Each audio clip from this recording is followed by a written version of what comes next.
Buenas noches y bienvenidos a Ávila es así de natural. Ya teníamos ganas de mostrarles nuevas rutas y aquí estamos en compañía de Vicente García. Muy buenas noches, Vicente. Buenas noches, Raya, aquí estamos de nuevo. Ya has trabajado duramente estos meses de atrás y nos has preparado ya nuevas rutas y en este caso yo creo que una que va a dejar huella, ¿no es así? Sí, bueno, la idea que tengo es que dejen huella todas, pero especialmente esta porque aborda aspectos muy desconocidos y probablemente muchos abuelenses pues ignoran lo que vamos a ver hoy, y no solo en esta, sino que en las que estamos preparando para rutas posteriores también vamos a ofrecer cosas inéditas, así que aquí atentos los espectadores a nuestro programa, que vamos a descubrir cosas muy interesantes. ¿Qué ruta es la que nos has preparado para esta semana? Pues fíjate, es una ruta muy cerca de Ávila también, a unos 40 kilómetros más o menos de aquí, es decir que demostramos con esto que incluso muy cerquita de la propia capital tenemos rincones muy desconocidos, ignorados por los abulenses, y que, bueno, es interesante su visita. Se trata de una ruta cerca de Muñotello, pues que ahí hay una especie de castro, pues del Calcolítico, es decir, cuando ya los hombres primitivos ya daban paso a los betones, más o menos, es decir, una época de transición entre la época primitiva y los castros betones. Y bueno, yo realmente desconocía también este lugar, y gracias a nuestro guía de hoy, que es un especialista, un investigador, que es Dámaso Barranco, pues nos ha enseñado este castro, y el acceso a él además es bastante complicado. Pues si te parece damos paso, Vicente, a este documental. Pues sí, mira, vamos a ver un documental en el cual vamos a encontrarnos con un castro muy desconocido, con unos aspectos y unas características muy peculiares y muy interesantes. Y bueno, también decir que no es fácil el acceso, que incluso hay que pasar por algunas fincas privadas, con lo cual no es asequible a todo el mundo, pero sí que queremos darlo a conocer por lo interesante de este aspecto y por lo que hemos aprendido nosotros también con Dámaso Barranco. Vamos a verlo.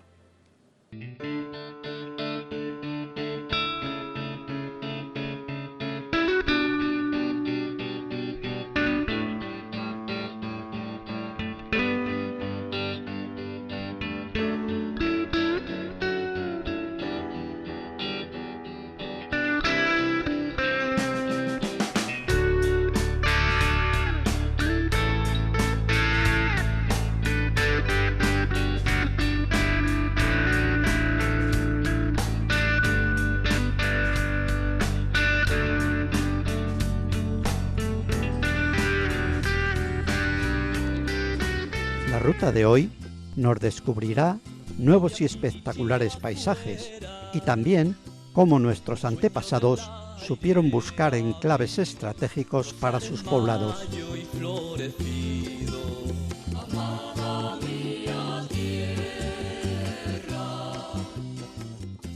Atravesamos el Valle Amblés y nos dirigimos en automóvil a las estribaciones de la Serrota en busca de un asentamiento fortificado de la Edad de Bronce, muy desconocido para los abulenses, y cuyas primeras citas, claramente descriptivas, encontramos en un libro del investigador Dámaso Barranco, editado en 1997. Nadie mejor que él para acompañarnos en esta nueva ruta.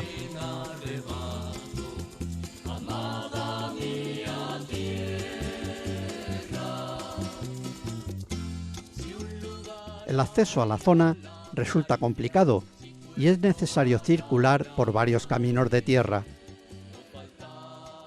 Si encontramos alguna portera, deberíamos dejarla cerrada cuando pasemos por ella.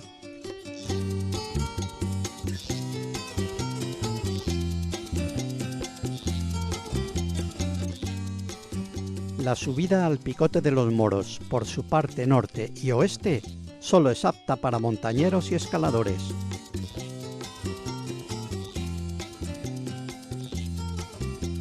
Un pequeño sendero hacia el sur, hoy día invadido por la vegetación, permitirá nuestra subida a pie, aunque tampoco estará exento de dificultades.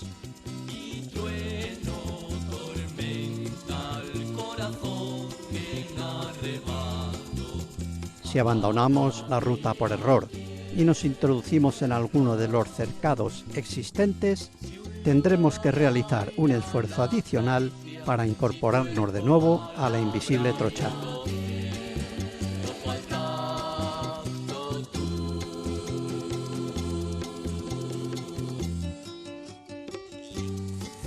Bueno, vamos a subir a un sitio que se llama el Pico de los Moros, que es ahí arriba.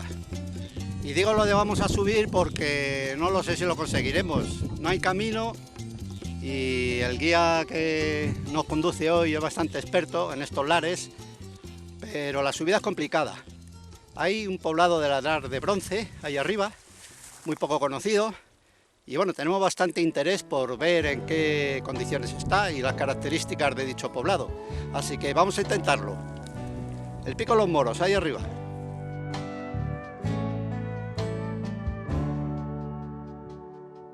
Algunas turberas incipientes muestran el grado de humedad circundante.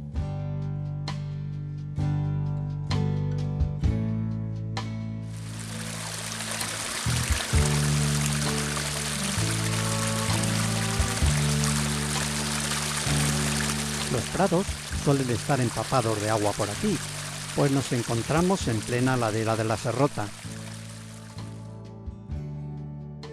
Aunque el arroyo Gargantizo no es muy caudaloso, bordea el picote y se suma a otros pequeños cursos fluviales que aportan sus aguas a la Daja, regando el terreno y dotándolo de vida.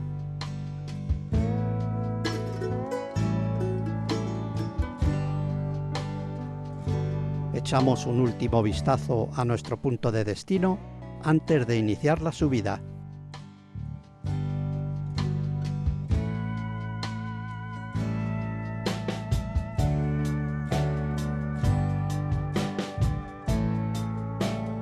El ascenso por el antiguo camino ya desaparecido no debería ser muy complicado, pero la falta de señalización de este y la diferencia de altitud entre la base y nuestro destino final dificultan notablemente nuestra marcha.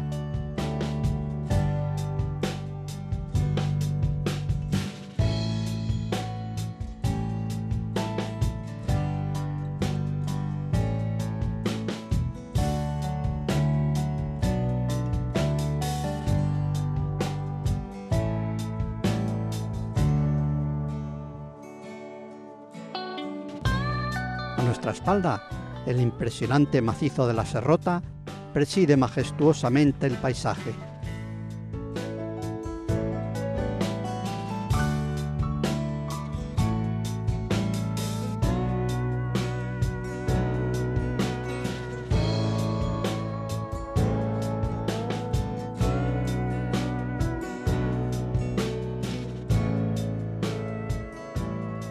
Muy cerca de nuestra meta, nos sobrevuelan unos cuantos buitres leonados, recordándonos la gran altura a la que nos encontramos.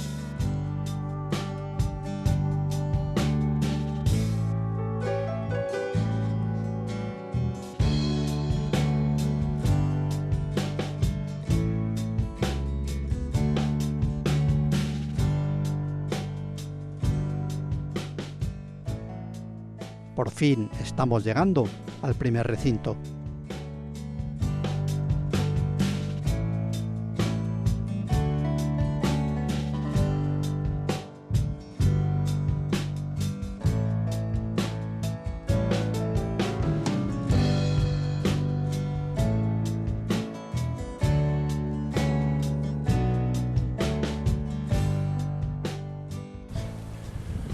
Bueno, lo primero decías que andabas poco, pero menos mal que andas poco porque nos has subido a rastras casi. Cuéntanos qué es lo que vemos aquí, este lugar tan importante, tan extraño además. A ver. Bueno, pues lo primero que estamos viendo es la muralla del primer recinto. ¿Qué es esto de aquí? Es esta de aquí y veis aquí. El fuerte viento presente desde el inicio de la marcha impide grabar las explicaciones de forma correcta, pero Dámaso nos informa de que el Picote de los Moros está situado a una altitud de 1556 metros, entre las estribaciones del Pico Zapatero y la Serrota, y protegido por 3 cercados de piedra que se anticipan a la forma constructiva de los asentamientos de los castros. La existencia entre los enormes berrocales y picachos de pequeñas planicies o navas, resulta excelente para el aprovechamiento ganadero, por lo que no pasaron desapercibidas para los pueblos pastores del mundo prehistórico. Aquí se acaba ya el tercer recinto. ¿Ves este paso tan estrecho? Aquí estaba la muralla, están aquí las piedras todas caídas, pero es un paso de poco más de 2 metros.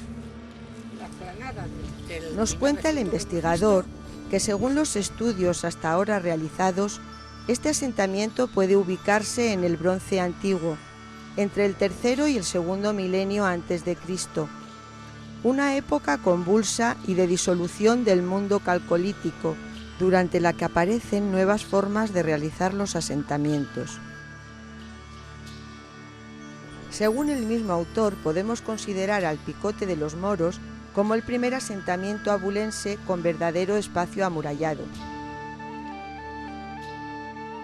Aunque el primer recinto podría haberse construido para encerramiento del ganado, el más alto muestra un claro aspecto defensivo.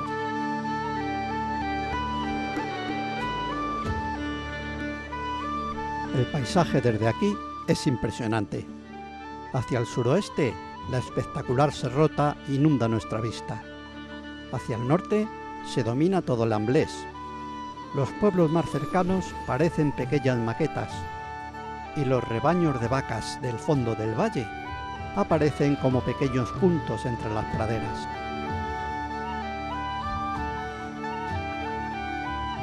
En estos lugares nos sentimos insignificantes ante la enormidad de la naturaleza.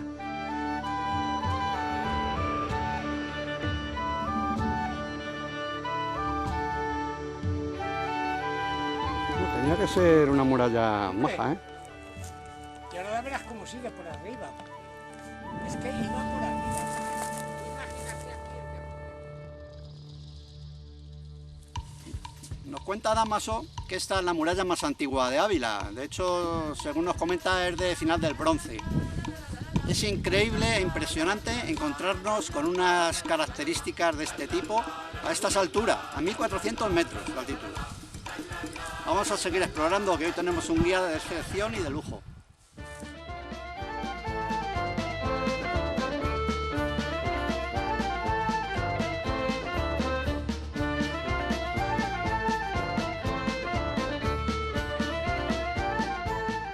En el nuevo recinto, los crocos dan el toque de color, emergiendo del suelo y soportando el fuerte viento que nos azota hoy.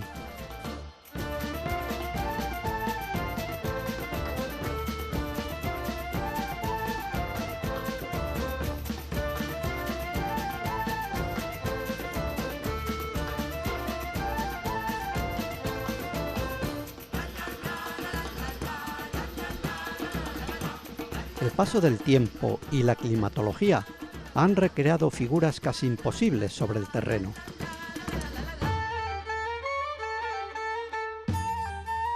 Aquí podremos imaginar sin dificultad caracoles petrificados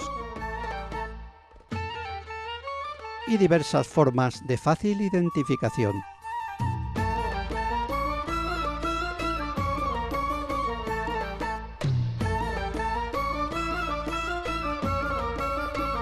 Nos sorprende, además, una posible efigie, ídolo o menhir en forma de serpiente, y que, según indica el investigador, no resultaría nada extraño, pues existen representaciones similares en otros asentamientos, y también diversos materiales encontrados en otros lugares, tanto cerámicos como metálicos, de esa misma época, en los que la serpiente es la protagonista.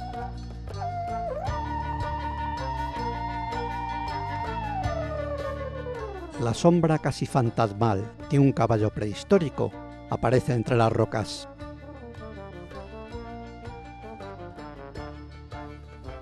Dámaso nos enseña otro espectacular rincón, un enorme aljibe en la parte menos soleada del recinto que sus moradores debieron construir ante lo costoso de bajar hasta el arroyo cercano para abastecerse de agua. Estamos en en el aljibe de donde el poblado se suministraba de agua. Es impresionante las dimensiones que tiene y es curioso porque yo creo que no existe ninguna de estas características en la provincia, que sepamos. Como veis, es inmenso. Un aljibe a 1400 metros de altitud.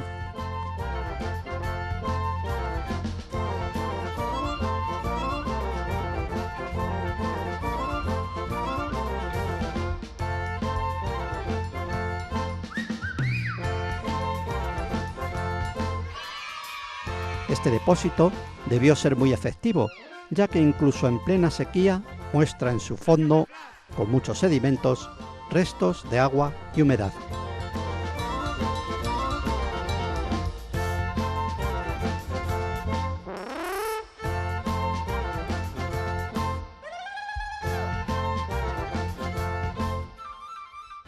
Los enormes berrocales son omnipresentes y forman a veces pasillos intrincados, pequeñas cuevas graníticas y asombrosos puentes naturales frente al abismo.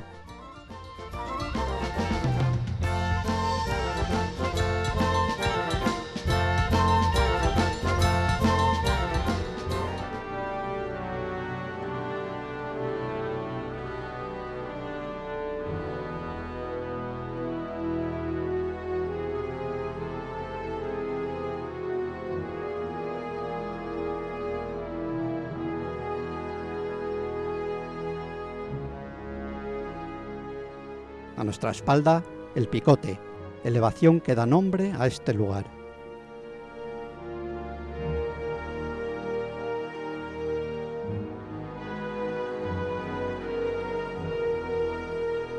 Un último vistazo desde las piedras más altas nos permite contemplar claramente los recintos visitados e iniciamos un descenso más o menos por donde habíamos subido, tratando de volver sobre nuestros pasos.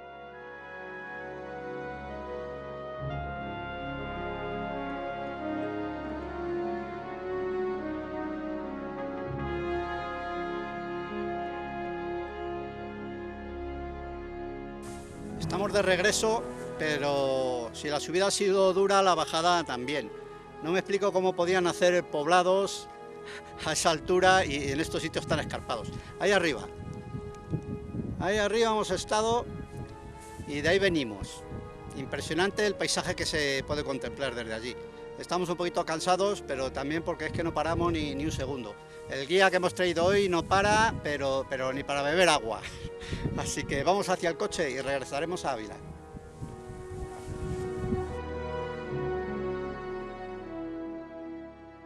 Regresamos a Ávila cargados de sensaciones, de recuerdos, de imágenes que han quedado plasmadas en nuestras retinas y serán difíciles de olvidar.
Ya estamos de vuelta después de ver este documental de un cuarto de hora más o menos, pero que nos ha adentrado mucho en el Picote de los Moros. Vicente, ¿de qué manera pues tuvisteis conocimiento para ir a hacer esta guía? ¿De quién os habló de este lugar? Pues fíjate, yo descubrí por casualidad unos escritos de Dámaso Barranco ya hace muchísimos años. Yo creo que no recuerdo la fecha, bueno, en los créditos lo pone, en la documentación, y me llamó mucho la atención porque también vi algún escrito posterior de Fabián que le mencionaba y me llamó mucho la atención. Entonces nos pusimos en contacto con Dámaso Barranco, que amablemente se ofreció a guiarnos, y el acceso es bastante complicado. Además, el paisaje es espectacular y es muy curioso. Es decir, Ávila, realmente si se investigara arqueológicamente, Ávila yo creo que está plagado de castros de esa época, tanto del Calcolítico como castros betones, como en tiempos de los romanos. Tenemos unos yacimientos arqueológicos en Ávila impresionantes, que queda muchísimo por investigar, muchísimo. Entonces, me llama mucho la atención porque estos castros funden la naturaleza con la habitabilidad, es decir, se integraban totalmente en el paisaje y pues vivían de la naturaleza prácticamente los hombres primitivos y posteriormente betones, etcétera, etcétera. Y bueno, el Picote de los Moros es que en los pueblos o en las zonas rurales, pues cualquier castro, cualquier asentamiento, pues ya lo llamaban de los moros, porque aunque no tuviera nada que ver con los moros, porque realmente allí se dice, bueno, vivían los moros allí, pero realmente no, es un castro del Calcolítico, que no era castro, es un asentamiento calcolítico, que yo sepa, pues no tiene nada que ver con los moros, pero es que hay muchos sitios, la Cueva de la Mora, es decir, que todo lo relacionan con los moros. Cuando veían un asentamiento, un despoblado, todo tenía que ver con los moros, por la época en la que vivíamos. ¿Cuánto hay desde...? Había una altitud, creo que unos 1.500, unos 1.400 metros de altitud.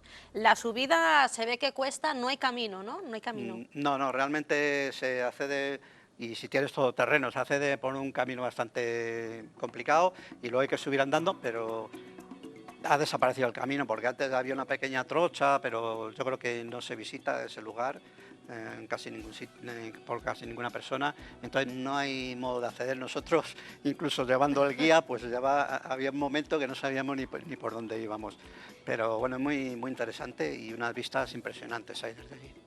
Hemos visto en ese vídeo la muralla, se veía perfectamente que podía estar derruida o destruida, ¿no?, con el paso del tiempo, y sin embargo allí está. Sí, sobre todo lo que llama la atención es a la altura en la que está, pues hay unos cortados rocosos bastante complicados, es decir, era una zona defensiva, claramente defensiva, era casi imposible subir ahí sin que te tiraran una piedra encima, y por las zonas un poquito menos protegidas había una muralla muy grande. Según Dámaso, pues una de las primeras murallas, uno de los primeros asentamientos con muralla fortificada que tenemos aquí en Ávila. Un sistema defensivo, como dices, unas buenas vistas porque si venía el enemigo le veían rápido. Sí, bueno, tiene una vista, está situado en los asentamientos de la Serrota y como hemos visto en el reportaje hay unas vistas impresionantes del Valle Amblés. Y fauna, naturaleza, una vez que estáis subiendo, ¿qué tipo de naturaleza, fauna nos podemos encontrar en esta zona? Pues ahora casi todo es piorno, plantas aromáticas, pero bueno, según los análisis polínicos que hay de la época del asentamiento de ese castro o de ese asentamiento, pues sí que debe haber pino silvestre por la zona, porque parece que los análisis polínicos hablan también no solo de piornos, sino también de alguna especie de pinos que hubiera por la zona. Ahora hay menos abundancia, pero sobre todo el paisaje, los berrocales, como hemos visto, son espectaculares. Hay unas zonas de cuevas que ya sabes que a mí tanto me gustan. Las cuevas, pues impresionantes, y algunos bloques de granito que, bueno, me subí también en alguno arriesgando un poquillo. Sí, ya hemos visto en ese puente de piedra. Pero es superior a mi fuerza. Y una vista de la Serrota también desde allí, muy interesante, muy interesante. Hablando con Dámaso, que veíamos que en el vídeo habéis tenido alguna dificultad porque había mucho viento, me imagino que os contaría por qué eligieron ese asentamiento, qué tenía de especial la zona, la tierra, para poder vivir allí. Sí, bueno, Dámaso, por suerte, empieza a hablar y no para, y aprendemos mucho de él, porque tiene una facilidad de palabra también y una documentación impresionante. Entonces, bueno, nos habló muchísimo, el viento era terrible ese día, es decir, no pudimos grabar su voz en directo porque era el viento superior a lo que podíamos soportar, y bueno, nos contó muchísimas cosas sobre el castro. Sobre todo, pues descubrimos un aljibe, bueno, descubrimos no, él tenía os llevó, ¿no?, hasta nos allí. llevó a un aljibe aljibe, que bueno, yo creo que es un documento impresionante porque no tenemos conocimiento de que exista un aljibe de esas características ni en la provincia ni en ningunos otros asentamientos por ahí que conozcamos.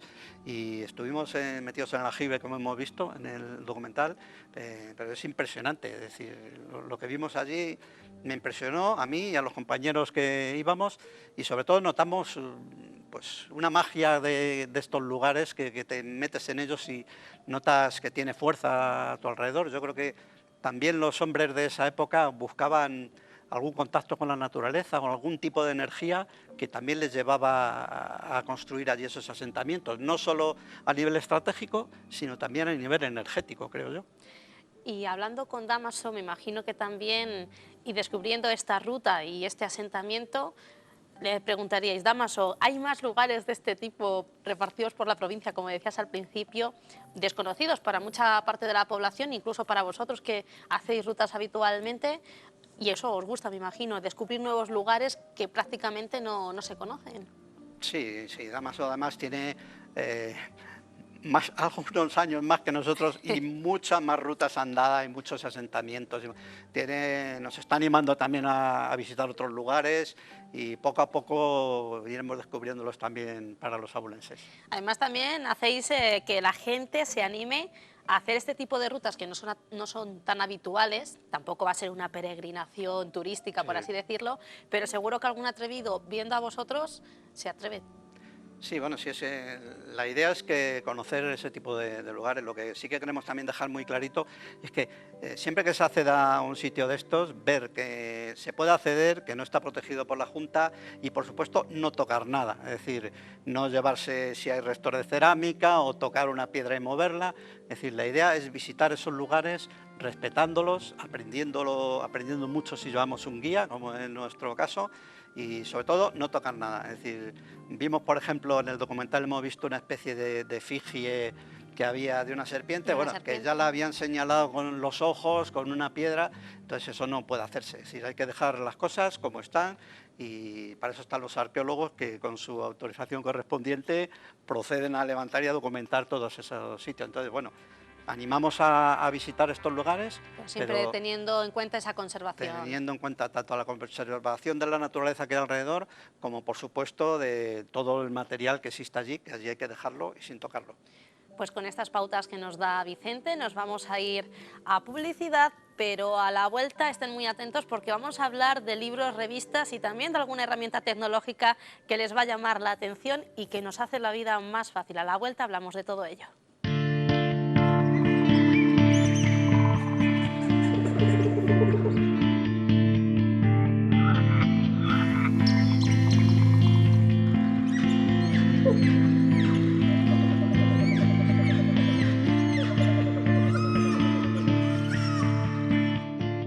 Ya estamos de vuelta aquí en Ávila, es así de natural, y Vicente nos ha preparado para esta semana varias cosas muy interesantes y vamos a comenzar con la revista Quercus, que ya es un habitual en nuestra cabecera, en mesilla lectura de cabecera. Sí, porque bueno, además la revista Quercus es la revista por excelencia de los naturalistas.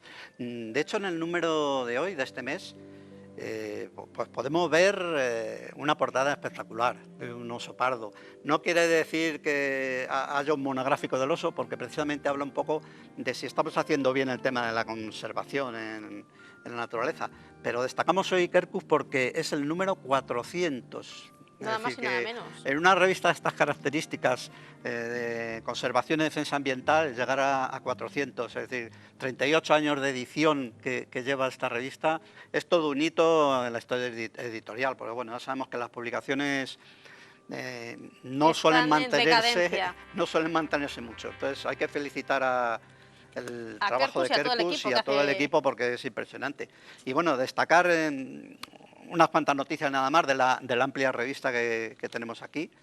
Y bueno, vamos a ver, por ejemplo, algunas que he seleccionado. Por ejemplo, una nueva subespecie de pinzón en Canarias, que bueno, el pinzón vulgar pues es un pájaro, un ave que podemos encontrar también aquí en Castilla y León, en Ávila también, pero hay pues algunas subespecies como esta que es endémica de las Islas Canarias, es decir, creo que hay 3 endémicos allí y es muy curioso el pinzón, ¿no? Es una de las informaciones que podemos observar en la revista de este mes, que ya os digo que es el número 400 nada menos, que es todo un hito.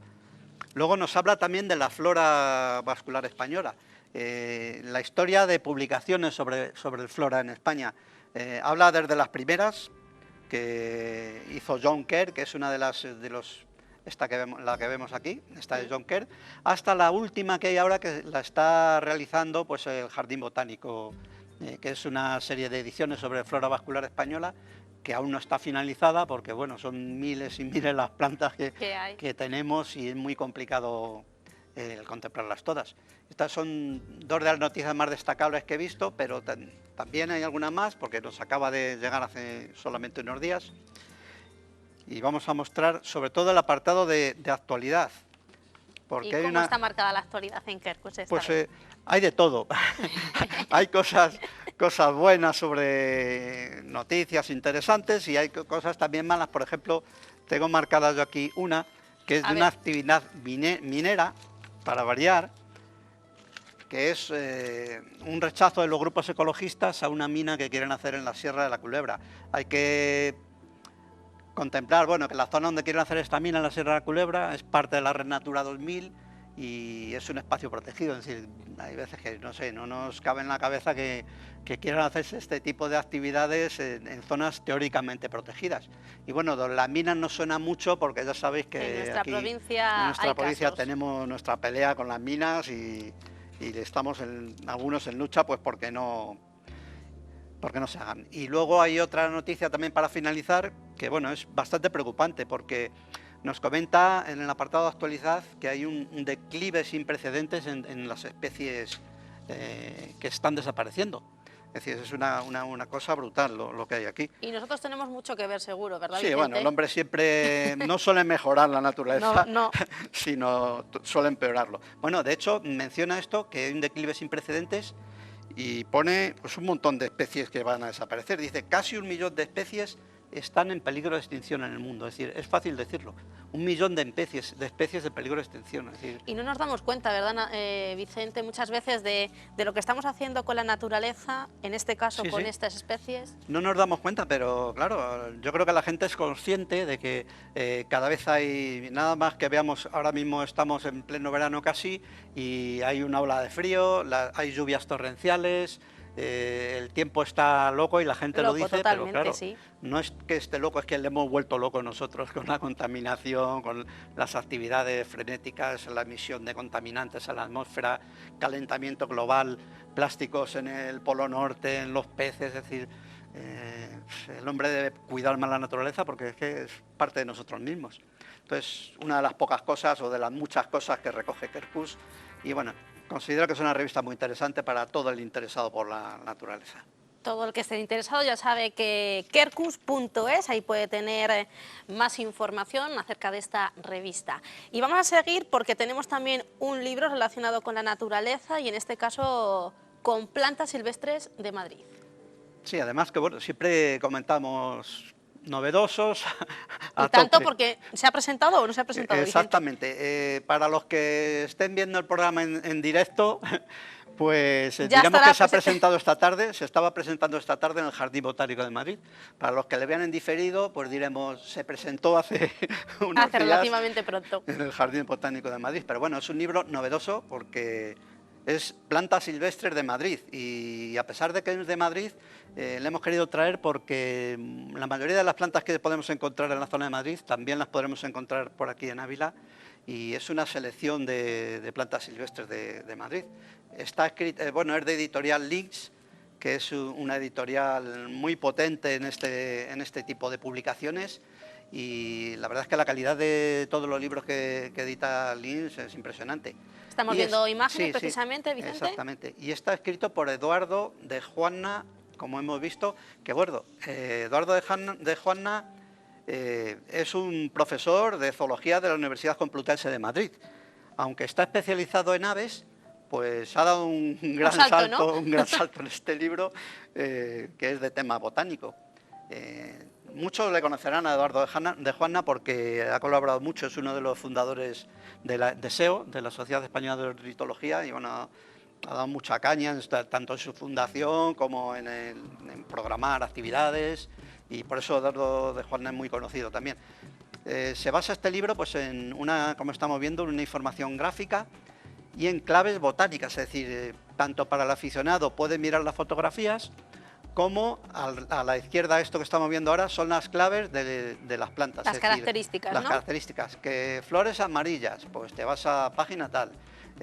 Hojas, las hojas son aciculares o son dentadas, pues te aparece la clave a la izquierda de la página y la foto a la derecha. Sí, una manera de conocer las plantas Sí, en sí, todas sus facetas y en toda su fisionomía. Exactamente, y viene acompañado también de una plantilla para medir incluso los milímetros que tienen los pétalos o que tienen las hojas.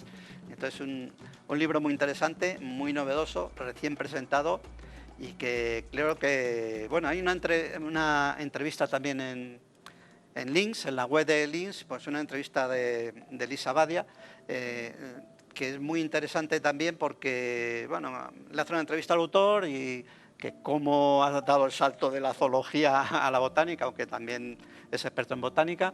Y bueno, él comenta, entre otras muchas cosas en esa entrevista, que bueno, a él le hubiera gustado en sus comienzos tener una guía de estas características. Para conocer de cerca la naturaleza poder que habitualmente nos encontramos. Exactamente, identificar todas las plantas. Bueno, es una recopilación bastante Bueno, grande. pues también a la gente que esté pendiente de ese rótulo para conocer más de esa entrevista, de este libro.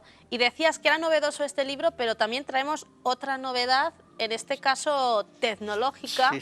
a la que nos tienes acostumbrados, Vicente, y que nos hace la vida más sencilla, y es nada más y nada menos Sí, que este aparatito que dirá la gente. ¿Y esto qué es? ¿Esto qué es, Vicente? Sí, parece una cosa extraña.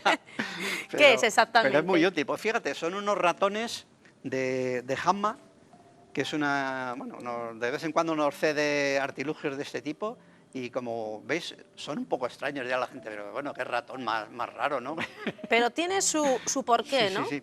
Pues son ratones ergonómicos que se adapta la mano a ellos en su posición natural. Es decir, lo normal cuando vamos andando es que tenemos la mano pegada al costado, no vamos así, No, con la mano exacto. delante. Entonces, cuando utilizamos el ratón normal, forzamos un poquito los tendones y a la larga nos produce tendinitis en los brazos y graves molestias. Entonces, con este ratón lo que hace es recuperar su posición normal. Es muy curioso, tiene los botones, la rueda para manejarlo fácilmente también, y los botones de los clics también los manejamos en la posición natural.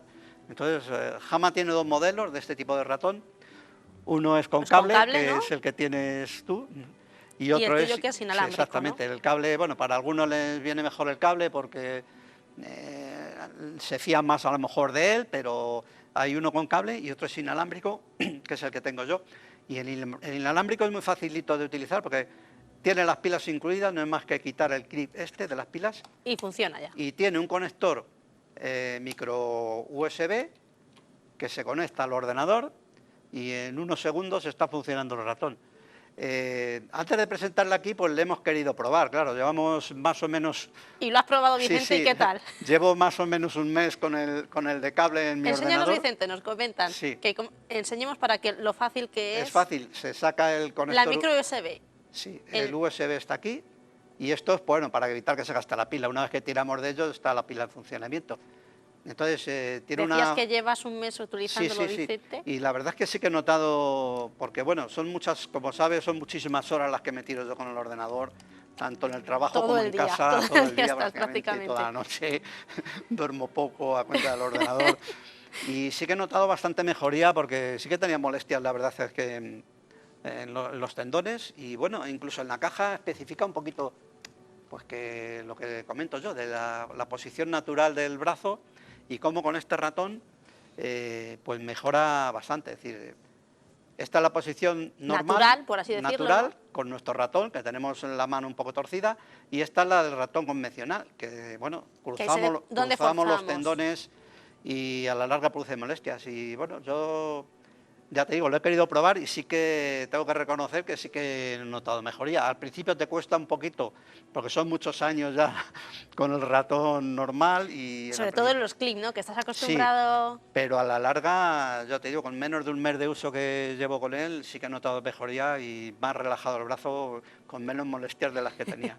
Pues este y otros productos se pueden encontrar en hama.es, que ahí podemos ver las características. Sí, sí, de las características del ratón y bueno, la verdad es que Hama me sorprende porque tiene una cantidad de productos que hay que echar horas para ver todo lo que hay, pero bueno, intentaremos ir mostrando alguno que nos venga bien de vez en cuando y bueno, que amablemente Hama nos cede para que podamos presentarlos a los espectadores. Bueno, Vicente, ya salen los créditos porque se nos agota el tiempo. Qué pena, a ver si nos ofrecen más tiempo para otra ocasión. Bueno, pasará a la siguiente ocasión a ver si tenemos un ratito más, pero al menos el ratito que tenemos, aprovecharlo como lo hemos aprovechado hoy con numerosos artilugios que nos ha traído Vicente y también con ese gran documental. Esperamos a la próxima, te esperamos, Vicente. Dentro de poco estaremos aquí de nuevo con cosas muy interesantes. Pues seguro que sí, con Vicente estaremos aquí en Ávila, es así de natural.